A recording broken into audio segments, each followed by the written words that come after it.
Bismillahirrahmanirrahim. Assalamualaikum warahmatullahi wabarakatuh. Selamat datang kembali dalam mata kuliah Budaya Organisasi.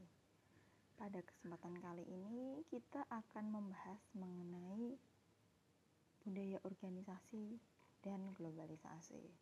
Jadi bagaimana globalisasi mempengaruhi budaya organisasi. Terlebih dahulu kita sedikit flashback kepada pendekatan budaya.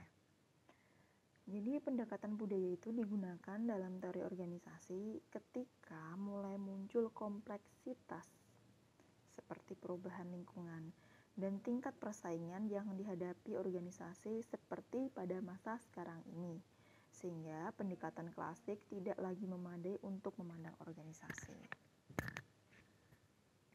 Jadi semakin berkembangnya waktu, kemudian berkembangnya teknologi, berkembangnya berbagai macam metode ilmu, kompleksitas perubahan lingkungan, dan tingkat persaingan yang dihadapi organisasi ini semakin meningkat. Nah, disinilah dibutuhkannya pendekatan budaya untuk melengkapi teori organisasi dalam memahami bagaimana organisasi itu dijalankan dan bagaimana agar target-target organisasi tersebut bisa tercapai. Nah, karena pendekatan klasik itu sudah tidak relevan lagi dengan kondisi organisasi yang sekarang, maka muncullah atau timbullah pendekatan budaya untuk melengkapi teori organisasi. Berbicara tentang globalisasi, kita tidak bisa terlepas dari yang namanya industri. Nah, bagaimana kondisi masyarakat era industri dan pasca industri? Untuk globalisasi sendiri, kita bisa memasukkannya dalam kurun waktu pasca industri ya. Jadi menurut Daniel Bell, ia membedakan masyarakat pasca industri dengan masyarakat era industri melalui pola pengorganisasian yang tidak lagi menekankan kepada kontrol tenaga kerja dan produksi barang, namun penciptaan pengetahuan, knowledge creation, dan penggunaan informasi. Maksudnya itu, jadi ketika pada masa era industri, pola organisasi ini berfokus pada bagaimana menciptakan kontrol tenaga kerja dan produksi barang. Ya, dua kata kunci yaitu kontrol tenaga kerja dan produksi barang. Kalau pada zaman industri itu yang dilihat itu bagaimana caranya menghasilkan produk yang lebih banyak, bagaimana cara menciptakan produk yang efisien, yang bisa menekan biaya produksi dengan keuntungan yang besar. Namun bergesernya waktu, kemudian kita sampai pada masyarakat pasca industri. Nah, masyarakat pasca industri ini berfokus pada penciptaan pengetahuan atau knowledge creation dan penggunaan informasi. Jadi bergeser ya dari yang tadinya produksi barang, sekarang pada penciptaan pengetahuan dan penggunaan informasi. Penggunaan informasi ini misalnya contohnya big data. Kalian pernah dengar tentang big data? Nah, big data ini biasanya dimiliki oleh perusahaan telekomunikasi. Misal Facebook itu punya big data yang luar biasa, yang cakupannya tuh di seluruh dunia, dan big data ini harganya mahal sekali. Kenapa mahal? Karena big data ini atau informasi ini isinya itu bermacam-macam. Isinya itu bisa mengenai tentang identitas pribadi orang, kemudian tentang bagaimana pola-pola masyarakat di seluruh dunia ini terbentuk, masyarakat dunia ini tertarik pada hal apa, atau masyarakat di suatu wilayah itu lebih cenderung ingin mendapatkan informasi seperti apa. Dan informasi dalam big data ini bisa digunakan oleh organisasi untuk menciptakan strategi-strategi. Dan karena mereka mempunyai informasi dan data, maka strategi mereka mendekati kemungkinan terbesar untuk berhasil atau sukses. Nah, maka dari itu, penggunaan informasi dan penciptaan pengetahuan ini merupakan salah satu ciri masyarakat pasca industri. Kemudian, menurut Dale, akan terjadi pergeseran dari sektor manufaktur kepada sektor jasa, dan para teknisi serta professional worker yang akan menggantikan posisi pemilik modal sebagai kekuatan yang dominan dalam masyarakat. Nah, ini maksudnya, jadi menurut Dale, ia memprediksi akan ada masanya sektor manufaktur itu akan turun dan akan digantikan pada sektor jasa. Contohnya misal konsultan atau jasa IT. Nah, sekarang ini kan kemajuan teknologi, jasa konsultan di bidang IT, programmer itu sangat dibutuhkan. Nah, disinilah jadi yang diciptakan itu jasa, bukan manufaktur. Begitu pula dengan penciptaan pengetahuan atau knowledge creation seperti tadi ya. Jadi akan ada masanya menurut Dale manufaktur itu bergeser dan digantikan oleh sektor jasa. Bukan maksudnya terus kalau semisal digantikan sektor jasa, sektor manufaktur ini akan terhenti. Bukan, sektor manufaktur tetap ada, tapi trennya itu lebih unggul sektor jasa dibandingkan sektor manufaktur. Nah, kemudian juga para teknisi staf professional knowledge worker akan menggantikan posisi pemilik model sebagai kekuatan yang dominan dalam masyarakat. Nah, ini contohnya. Kalian kemarin sudah belajar tentang itu ya, level manajemen ya. Jadi ada bottom management, terus middle sampai top ya. Dan kalian juga belajar tentang C-level. Apa itu C-level? Nah, contohnya. Jadi, biasanya C-level ini direkrut tidak hanya sebagai jadi pemegang posisi CEO itu tidak hanya orang yang memiliki saham terbesar atau pemilik perusahaan. Ada pula CEO itu yang direkrut. Ya, jadi mereka rekrutmen diangkat dan kemudian dia bekerjakan sebagai CEO. Ada yang seperti itu. Nah, ini menunjukkan bahwa ya pemilik modal itu memang memiliki kekuatan, tapi siapa yang memiliki kekuatan dominan di masyarakat? Nah, contohnya adalah orang-orang yang memiliki bakat atau memiliki kemampuan profesional atau worker tersebut. Dan tentu saja karena mereka CEO, mereka juga memiliki kekuatan yang dominan dalam masyarakat. Nah, contohnya seperti itu ya. Bagaimana pola-pola masyarakat tradisional pada era industri ini kemudian bergeser pada pasca industri. Kemudian berbicara mengenai budaya organisasi dan globalisasi, kita tidak bisa lepas dari yang namanya definisi globalisasi. Apa itu globalisasi? Ada berbagai macam definisi dan pengertian dari berbagai macam dari banyak ahli. Nah, saya di sini ambil pengertian atau definisi globalisasi menurut Mustafa. Jadi menurut Mustafa, ia menggambarkan globalisasi dalam 3 pandangan besar.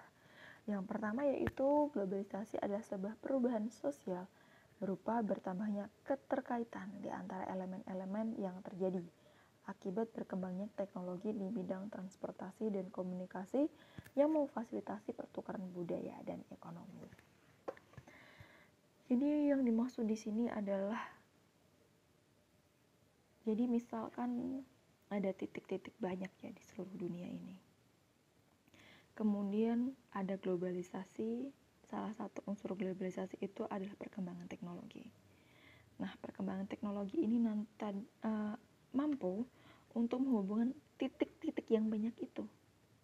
Jadi titik-titik yang awalnya terpisah itu kemudian bisa tersambung karena globalisasi melalui perkembangan teknologi. Nah, karena titik-titik yang awalnya terpisah ini bisa tersambung, terjadilah yang namanya pertukaran informasi, pertukaran komunikasi, perkembangan transportasi, hingga pertukaran budaya dan ekonomi internasional. Kemudian globalisasi menurut Mustafa yang kedua, yaitu proses di mana berbagai peristiwa, keputusan, dan kegiatan di belahan dunia yang satu dapat membawa konsekuensi penting bagi berbagai individu dan masyarakat di belahan dunia yang lain. Ya, pasti kalian nggak asing ya untuk hal ini. Contohnya saja yang terbaru adalah misal demonstrasi di Hong Kong. Pernah dengar ya? Nah, demonstrasi di Hong Kong itu kan viral dan mendapatkan perhatian masyarakat dunia. Bahkan ada beberapa wilayah yang merasa tidak mendapatkan haknya, ikut tersulut untuk mencari keadilan di negaranya sendiri. Nah, ini kan demo Hong Kong itu mempengaruhi bagaimana negara-negara atau orang-orang di seluruh penjuru dunia. Contoh yang lain adalah misal nanti ada penemuan vaksin COVID-19 di Indonesia dan vaksin ini terbukti benar-benar mampu mengatasi virus tersebut. Dan vaksin ini juga sudah diakui oleh Badan Kesehatan Dunia WHO misalnya. Tentu saja akan ada banyak orang yang tertarik untuk membeli obat ini. Nah, ini kan menunjukkan bahwa satu hal yang terjadi di Indonesia itu bisa berpengaruh terhadap negara-negara lain di seluruh dunia. Yang ketiga yaitu globalisasi juga berarti meningkatkan saling keterkaitan antara berbagai belahan dunia melalui terciptanya proses ekonomi, lingkungan, politik, dan pertukaran budaya. Nah, ini ternyata globalisasi itu juga bisa meningkatkan keterkaitan atau ketergantungan ya satu sama lain. Misalnya saja, contohnya adalah kasus gampangnya apa ya? Ini import beras dari Thailand ke Indonesia. Nah, jadi import beras itu tujuannya untuk agar cadangan beras di dalam negeri itu kan tidak berkurang. Nah, bagaimana kalau tiba-tiba pemerintah Indonesia menghentikan import beras dari Thailand? Otomatis Thailand akan terkena dampak dari penghentian impor tersebut. Nah, ini adalah salah satu contoh bagaimana bisa terciptanya, bisa tergantung satu sama lain.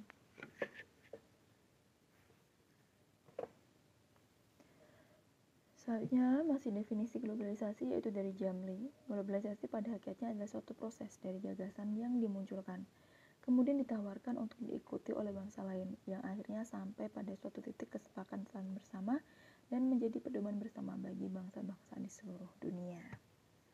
Ini maksudnya adalah globalisasi ini awalnya itu adalah gagasan yang dimunculkan, ditawarkan, dan semuanya akhirnya bersepakat untuk mengikuti perubahan tersebut.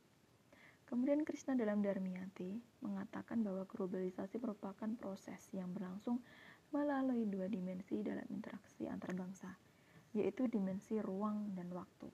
Dimensi ruang ini maksudnya meskipun berbeda ruang, tapi ternyata pertukaran informasi globalisasi itu masih bisa dipertukarkan.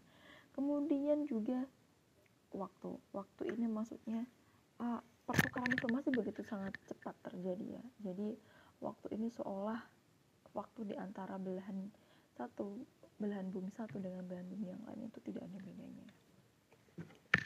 Nah, kemudian meskipun globalisasi ini terlihat wow keren ya, ternyata globalisasi itu bisa menghubungkan satu titik dengan titik yang lain, kemudian bisa menghilangkan sekat atau batas-batas suatu negara. Globalisasi juga memberikan tantangan kepada masyarakat dunia, yaitu mengenai bagaimana berlangsungnya proses globalisasi melalui dua dimensi dalam interaksi antar bangsa, yaitu dimensi ruang dan waktu. Nah, kemudian kita lanjut tantangan globalisasi. Sebenarnya ada banyak sekali tantangan globalisasi untuk kehidupan masyarakat ya. Tapi di sini saya hanya fokus pada tantangan di bidang ekonomi dan dunia ketenagakerjaan. Yang pertama, karena globalisasi tadi menghilangkan sekat, kemudian juga menghubungkan, maka akan mudah akan banyak tenaga asing yang masuk ke dalam suatu negara. Nah, jadi pertukaran tenaga asing ini begitu gampang dilakukan ya karena globalisasi. Kemudian karena pertukaran tersebut, suatu organisasi akan memiliki keragaman diversitas, baik dari budaya, ras, umur, gender, skill maupun pendidikan. Ya coba bayangkan jika kalian kelak bekerja di perusahaan yang besar dan perusahaan ini membuka keran pendaftaran untuk tenaga kerja asing, kalian pasti bisa bertemu dengan orang dari berbagai macam negara ya. Misal bekerja dengan orang Malaysia, orang Korea, orang Jepang. Nah, ini akan menciptakan keragaman atau diversitas, baik dari budaya, ras, umur, gender, skill maupun pendidikan. Kemudian globalisasi juga memberikan pengaruh saling ketergantungan antar organisasi. Dan selanjutnya yaitu globalisasi akan memberikan kesempatan kepada setiap organisasi untuk membuka usaha di negaranya. Nah, ini terkait dengan investasi ya. Jadi globalisasi itu mendorong munculnya semakin meningkatnya kegiatan investasi sehingga banyak investor asing bisa menanamkan modal di dalam negeri. Kemudian budaya organisasi dan globalisasi. Jadi menurut Robbins dan Judge, pengaruh globalisasi menyebabkan organisasi tidak lagi dipisahkan oleh batas-batas sosial nasional. Lebih lanjut lagi, seiring dengan pengaruh globalisasi, menurut penelitian, globalisasi produksi dan penjualan menunjukkan bahwa tingkat persaingan yang semakin tinggi dan tingkat persaingan semakin tinggi berarti semakin banyak tuntutan perbaikan dalam hal pengurangan biaya, meningkatkan produktivitas karyawan, melakukan hal-hal dengan baik dan murah.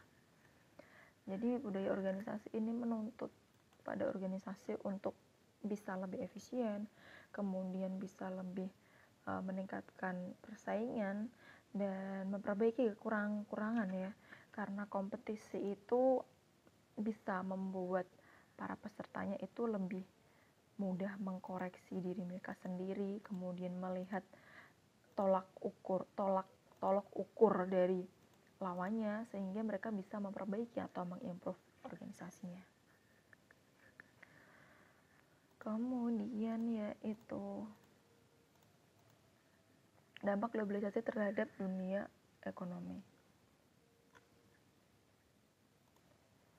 Di sini saya bedakan ya. Jadi di kolom pertama itu di sebelah kiri itu dampak positifnya. Nah, yang di kanan itu dampak negatif. Apa sih dampak positif globalisasi terhadap ekonomi dan dunia kerja? Yang pertama yaitu liberalisasi perdagangan, baik barang, jasa layanan, dan komoditi lain, untuk memberi peluang kepada satu negara untuk bersaing merebut pasar perdagangan luar negeri. Kemudian juga harus masuk perdagangan luar negeri menyebabkan defisit perdagangan nasional. Nah, seharusnya yang ini masuk ke poin negatif ya, mohon maaf. Kemudian investasi perusahaan asing memindahkan operasi produksi perusahaannya ke negara-negara berkembang dengan pertimbangan keuntungan geografis dan tenaga kerja yang relatif murah.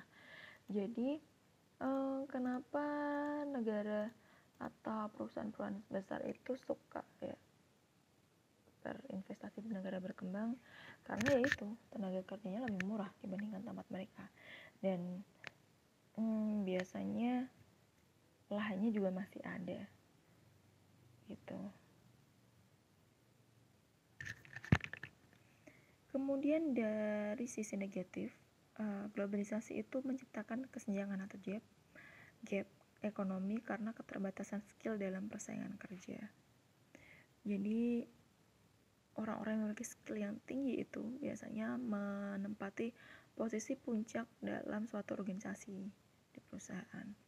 Beda dengan orang yang tidak punya skill, maka ya sudah, karirnya susah, kemudian dia akan lebih lama berada di posisi bawah. Selanjutnya itu peningkatan kompetisi kerja dengan tenaga kerja asing. Nah, karena tenaga asing gampang sekali masuk ke dalam negeri, maka pekerja yang dalam negeri harus terus bergerilya, berusaha dan meningkatkan kompetensi mereka untuk bisa memenangkan persaingan dengan tenaga kerja asing. Kemudian juga tingginya persaingan kerja mengakibatkan masalah mental bagi pekerja. Nah, jadi globalisasi itu tuntutannya banyak sekali. Orang itu dituntut untuk kerja sesuai target, kerja tepat waktu, bisa kerja cepat, dan bisa bekerja di bawah tekanan. Nah, kondisi seperti ini sebenarnya tidak baik untuk para pekerja karena mereka rentan terkena penyakit mental. Ya, contohnya salah satunya depresi ya. Misal karena bebannya kuat, kencang, kemudian tekanan dari atasan. Nah, itu sangat berpengaruh, sangat bisa berpengaruh terhadap kesehatan mental. Kemudian juga bergesernya budaya kerja akibat pengaruh budaya asing. Nah, contohnya adalah jika kalian bekerja di perusahaan Jepang, misal Toyota, atau misal Mitsubishi, atau misal apa, otomatis kan di tempat kerja kalian itu juga banyak yang berasal dari Jepang kan, misal. Nah, itu juga nanti akan bisa memberikan warna yang berbeda atau bergesernya budaya kerja akibat pengaruh budaya asing. Nah, selanjutnya tantangan dunia kerja dalam globalisasi. Yang pertama adalah ekologi atau masalah lingkungan. Jadi misalnya tadi ya, karena gampang, globalisasi ini gampang sehingga orang bisa menginvestasi kan modal mereka ke negara Indonesia. Ininya apa yang terjadi? Ya, ini terkait ekologi, apalagi kalau semisal investasi itu di bidang manufaktur pabrik gitu ya, pasti tentunya meskipun pabrik itu dibangun untuk meningkatkan kesejahteraan rakyat, tapi tentu saja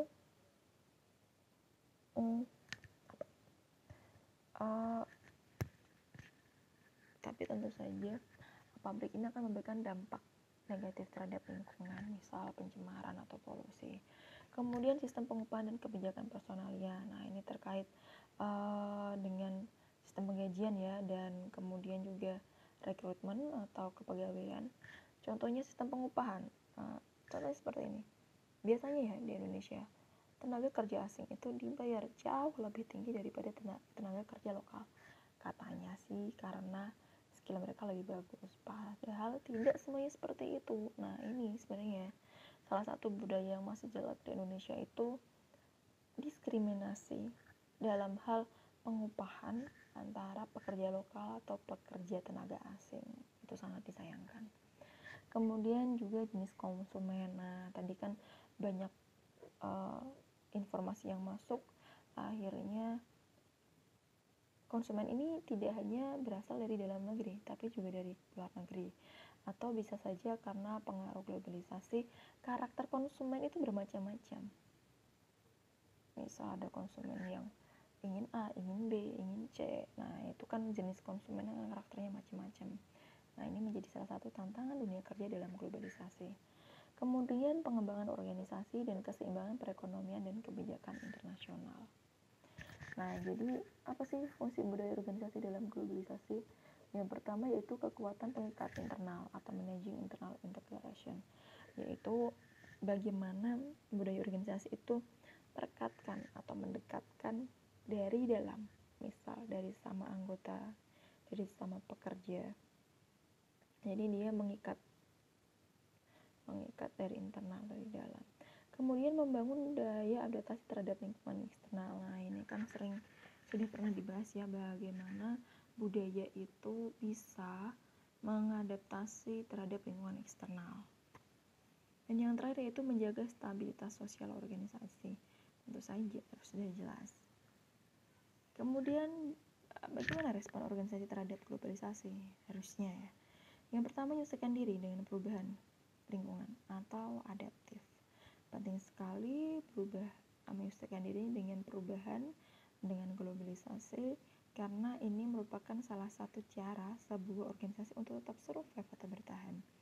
Kemudian kecepatan bertindak. Nah, jadi semua tuh dituntut untuk serba cepat dan tepat. Nah, makanya dibutuhkan respon kecepatan bertindak. Kemudian efisiensi agar lebih hemat dan tepat guna. Kreativitas dan kemampuan sharing informasi. Nah, ini ada strategi budaya organisasi menghadapi globalisasi menurut Pramono ya. Mohon maaf saya lupa memberikan kredit dalam beberapa poin saya.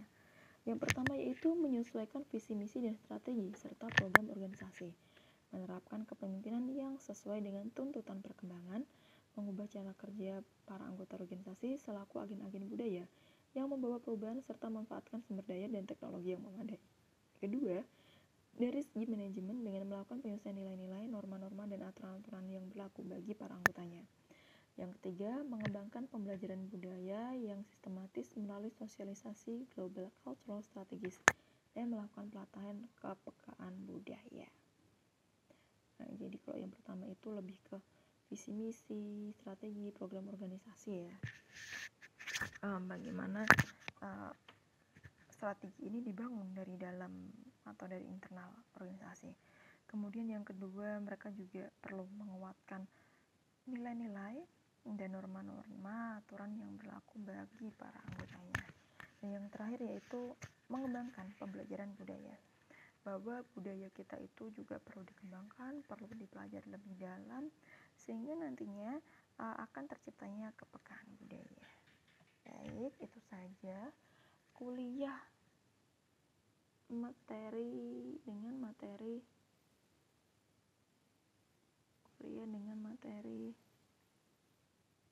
organisasi, budaya organisasi, dan globalisasi.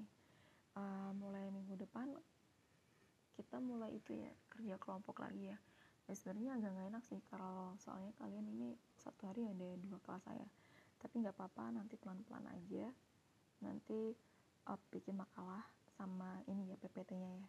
Jadi nanti saya tinggal menambahkan atau mengurangi yang ada di PPT-nya. Jadi nanti kita diskusi PPT dan juga makalah yang kalian buat secara berkelompok. Baik, begitu saja. Terima kasih sudah mendengarkan penjelasan saya. Semoga bermanfaat. Saya tutup. Wabillahi taufiq wal hidayah. Wassalamualaikum warahmatullahi wabarakatuh.